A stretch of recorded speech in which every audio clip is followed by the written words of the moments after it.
नमस्कार। दादी की कहानियों में आप सबका स्वागत है।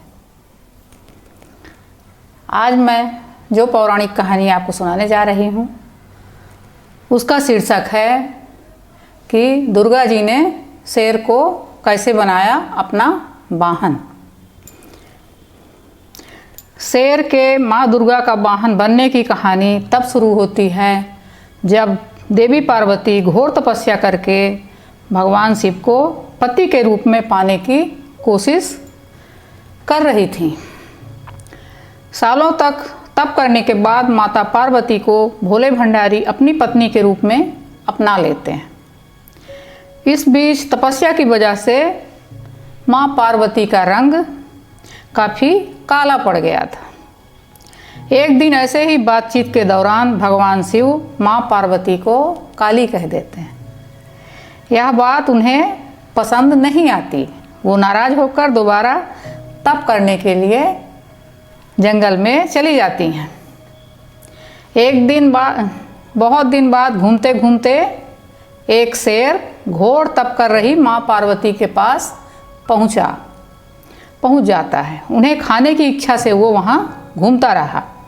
माँ को तप में लीन देखकर शेर भी वहीं इंतजार करता रहा। देवी का इंतजार करते करते सालों बीत गए।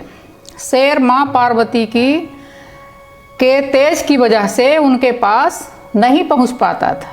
कोशिश करता और असफलता हाथ लगने पर दोबारा लौटकर एक कोने में बैठ जाता और प्रतीक्षा करता। होते होते कई साल बीत गए। माँ के तप से खुश होकर भगवान शिव प्रसन्न हुए और प्रकट हुए और माँ से मनचाहा वर मांगने को कहा। देवी पार्वती अपना गोरा रंग वापस पाना चाहती हैं, ऐसा उन्होंने कहा। भगवान ने आशीर्वाद दिया और वहाँ से चले गए। वरदान मिलते ही माँ पार्वती नहाने के लिए चली गईं। नहाते ही उनके शरीर से एक और देवी का जन्म हुआ जिसका नाम कौशिकी पड़ा। उनके शरीर से काला रंग भी निकल गया था और माँ का रंग पहले की तरह ही साफ हो गया। इसी वजह से माता पार्वती का नाम माँ गौरी भी पड़ गया। नहाने के कुछ देर बाद माँ की नज़र शेर पर पड़ी।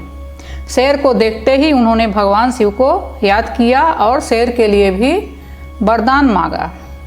माता पार्वती ने भगवान से कहा, हे नाथ, यह शेर सालों से मुझे भोजन के रूप में ग्रहण करने के लिए इंतजार कर रहा था। मेरे पूरे तप के दौरान यह यहीं पर था। जितना तप मैंने किया है उतने ही तपस्या इस शेर ने भी की है। इसी वजह से अब वरदान के रूप में इस शेर को मेरी सवारी बना दीजिए। भगवान ने प्रसन्न होकर माता की बात मान ली और शेर को उनकी सवारी बना दिया।